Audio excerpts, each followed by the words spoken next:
Today, I'll be taking you through 6 mind-blowing reasons why Africa continues to be the poorest. And so, before we do that, I would like us to go through some statistics on the global economy. And then, this is the statistics of the world population. We have the continent of Asia accounting for 60% of the world's population, which is 4.5 billion people. We have Africa, the second most populated continent, accounting for 16% of the world's population, or 1.3 billion people. Europe accounts for 10% of the world's population, and that is 738 million people. North America accounts for 8% of the world's population, and that is 579 million people. South America accounts for 6% of the world's population, and that is 422 million people. Australia accounts for less than 1% of the world's population, and they have 38 million people. Then when we come to the global GDP, GDP is the gross domestic product. In simple terms, that is the economic value of what we produce. And so we have Asia accounting for 32 trillion US dollars, and that is 38% of the global economy. We have North America accounting for 24 trillion US dollars, that is 28%. We have Europe accounting for $22 trillion, that is 25%. South America accounts for $3 trillion, and that is 3.5%. Africa accounts for $2 trillion, and that is 2.8%. And Australia accounts for $1.5 trillion, and that is 1.76%. Now, there is something interesting that I want us to look at.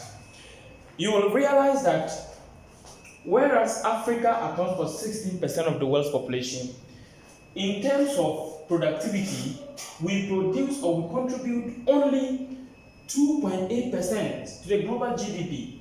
But how can we be the second most populated, which is accounting for a whopping 16% of the world's population? Then when we come to productivity, we are accounting for only 2.8%. That means that we have a chunk of our population producing almost nothing. Now, there is an interesting statistic here. The GDP of Africa, which is comprising 54 countries and of 1.3 billion people, is 2.4 trillion. So this is the thing. Our GDP is 2.4 trillion. That's the 54 countries. And the GDP of Africa, which is 2.4 trillion of 54 countries, is less than the GDP of California. California is one of the states in the US. So California's GDP is 3.2 trillion, and they have only 40 million people.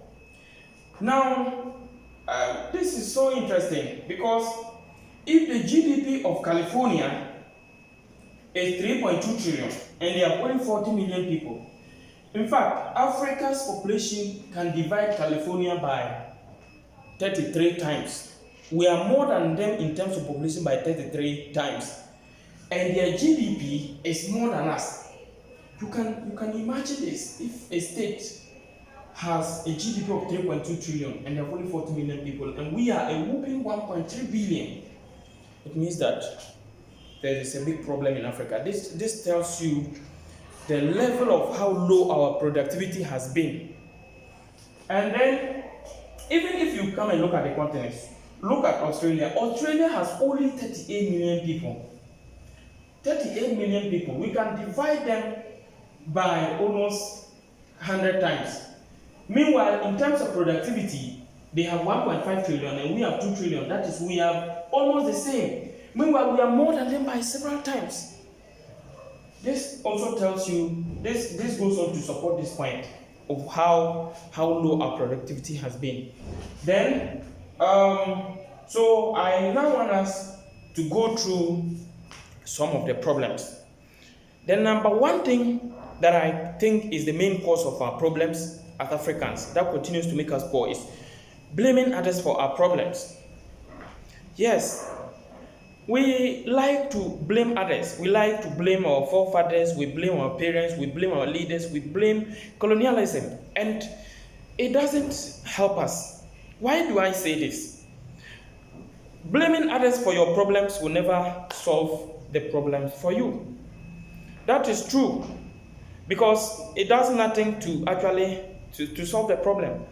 And so we may blame our forefathers. They didn't really give us a good foundation, and that is true.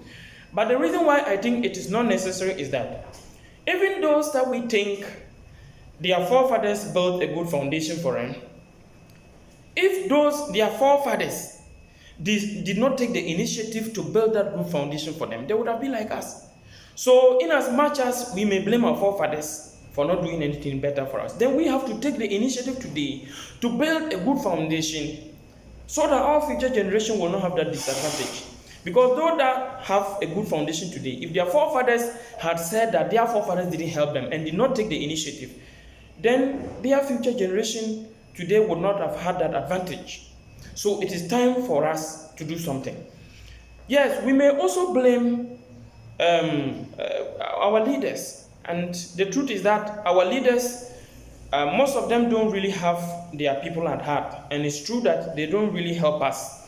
But we are all part of the problem. The leaders are chosen from us. I'll talk more about this when I get to point 3.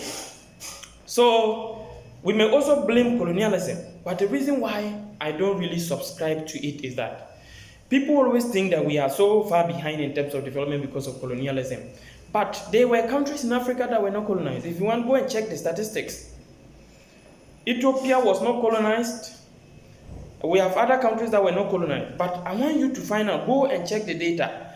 Those that were not colonized, are they in any way better than those that were colonized? It's not true. And in fact, if you go and check the top developed countries in Africa, all of them were colonized. The top countries that are more developed in Africa were all colonized.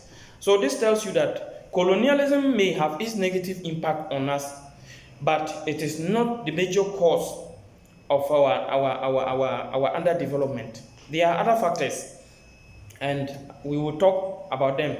Even if you check the United States of America, USA was colonized by Britain, but USA is the world's superpower today. So this tells you that your past does not determine your future. What is more important is the step that you will take today, the decision that you make today that will steer you towards where you want to be in the future. So let us avoid blaming others for our problems. The second one that I will talk about is over-reliance on others. We like to rely on others for support. We always want donors. We always want free aid from other countries. We always want to borrow, but it doesn't help us. When you expect to gain things from others, you relinquish your power to create. Your mind becomes lazy and you don't work to bring something. And also, when you borrow, you become a slave to the lender. So borrowing and over-reliance on others will not help us. A lot of our youth, when they come out of the tertiary institutions, everybody is expecting to be employed by someone. And this continues to keep our numbers rising. Unemployment, the number of our unemployed youth continues to rise. And almost all our youth, everybody is thinking to be employed by someone else. Nobody wants to create a job for others. And the solution to unemployment is job creation. So if some of us are not thinking of creating jobs to help employ others, then we continue to be poor. And one of the things the fallacies that we continue to believe is we think as young people we can't succeed. Many people think you must work for so many years, 40 or 20 or 30 years before you can do something. But in other parts of the world, people are doing greater things. Mark Zuckerberg became the CEO of Facebook, created and became the CEO of Facebook when he was 19 years. You can do it. You don't need to be 50 years before you can create a job to employ others. You can do it if you develop your mind today. Most of us think that the developed countries of the world are developed because most of their youth or most of their labor force are employed by the government, but it's not true. In fact, the USA, for example, 71% of their labor force are employed in the private sector. And if we take a look at the 2014 International Labour Report, International Labour Organization report, it indicates that for the US, 15.8% of its labor force was employed by the government. And then when we come to the UK, 21.5% was employed by the government. That is the percentage of the labor force employed by the government. And when we talk of Germany, it's 12.9% employed by the government. So if you look at all these top economies, more than 70% are employed by the private sector, and at least 20 or less than 20% is employed by the government. So Africa here, we can do it. It is when the individuals begin to do something to help employ people, that is where the problems will begin to decrease. You can do it, and I can do it. So let's think about it. We'll go to the third problem that we are facing, or the third problem that is keeping us poor, and that is corruption. When we talk of corruption, most of us, we usually think about those holding public offices. But corruption, yes, those of our leaders and those holding public offices are part of the problem. But the truth is that we are all involved. Why do I say this? The average person who is doing something for somebody wants to gain something, he wants to collect something extra before he does what he is legally supposed to do and what he is legally entitled. Why do we need to do that? Almost everybody, go to any public office, you want something, some recommendation, you want somebody to do something, and they want to collect something. Somebody is supposed to perform a responsibility that he has been paid a salary to do. He wants to collect something extra before he does it. It doesn't help us, and we must change.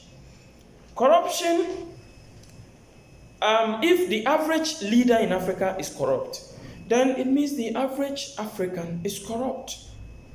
That is it, because no leader is exceptionally worse or bad than the average follower. And the leaders are chosen from us. So if we are bad, definitely we are the people who are growing up to become the leaders. And the leaders will definitely be bad. So please, I encourage you, if we want to stop corruption in Africa, it starts from us. It starts from all of us.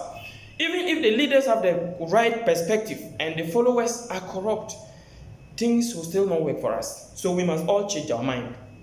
Yes. So the next one that I'll be talking about is poor self-image. Many Africans believe that we are inferior, and we suffer from inferiority complex, and we think we cannot do anything better. In fact, all the top technologies that have been, or the top inventions that have changed the course of humanity and have helped to improve lives in the world today, none has been invented by an African. And most of the time, we look at these things and think maybe we are less intelligent, or maybe because we have a dark skin, we are not the same as other races of humans. But that is not true. We are all the same. The brain that others have that is helping them to create an event, you have the same brain. If only you can change the way you think, everything will change about you. So I encourage you to change. Don't think that you are a different type of human race who cannot do anything better. You can do something if you change. A lot of Africans are rising and they are doing better things. And if you also change your mind and you believe what is making people from the top economies to develop, if you have that kind of right mindset, you can also make it. So change your mind today. The next one we can talk about is laziness and lack of exploration. Yes, many people in Africa expect things to be easier for them. We don't want to explore, but it is interesting to know that all the inventions that have come to cause change to human history, all of them have come as a result of human curiosity. The ability to explore, to learn, and to try to discover new things is what has helped us to invent. So if you really want to do something great, you will never get it on a silver platter. You must work hard for it. Nothing will come easy. Don't think that being in one of the most developed countries in the world will help you to achieve to easily succeed.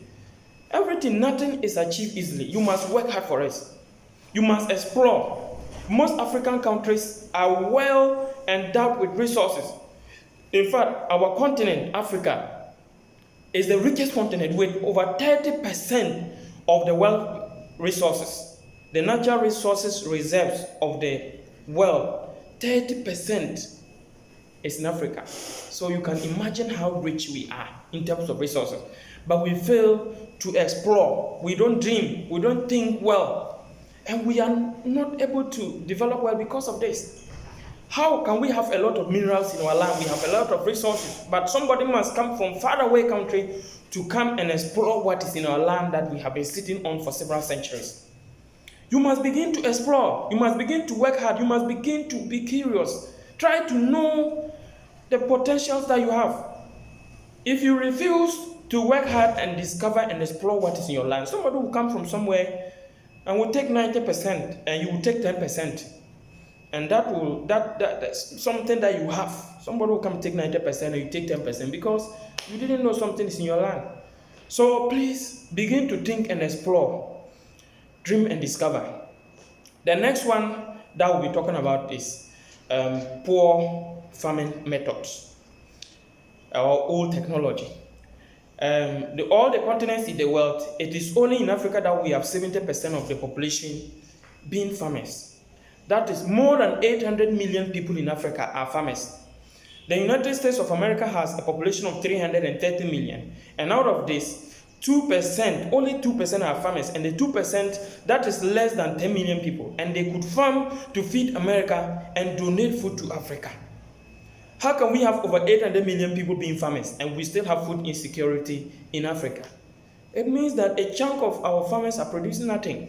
It is in Africa that we still use cutlasses and hoes to farm. And a technology that has a lot of countries have passed more than 100 years, we are still using it. And we are not ready to do something new. We are not ready to adapt to changing trends. And that is why we are behind. So in conclusion, I want to admonish you.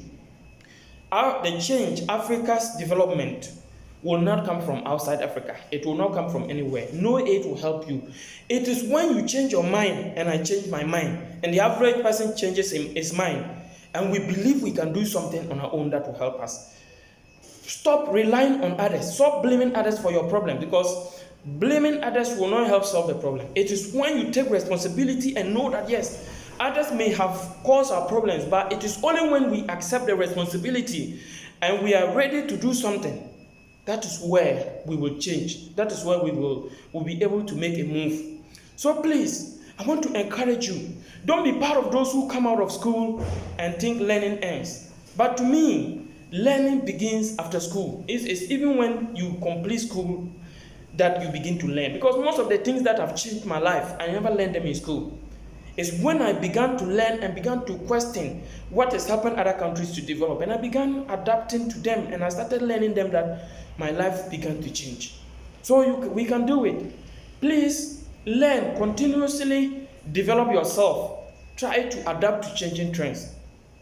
And avoid that blame game on your parents, on colonialism, on neo-colonialism and other things that you think are not helping us.